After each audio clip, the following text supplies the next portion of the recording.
بص بس على اللعبة دي، لسه في أول الماتش وحسين الشحات لازمتها ايه الأنانية؟ بص كام واحد جوه ال 18 يلعب عرضية.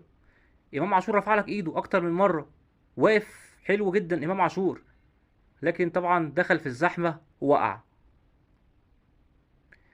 بص الحتة دي، الراجل ده اتحرك فين؟ بين محمد عبد المنعم وعلي معلول.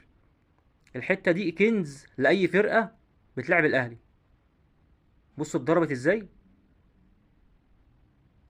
وحظنا الحلو إن الراجل ده ما لعبهاش عرضية. حظنا الحلو، كان هيبقى 1-0 للفيوتشر اول 10 دقايق. الراجل اصلا سرق رامي ربيعه وعداه.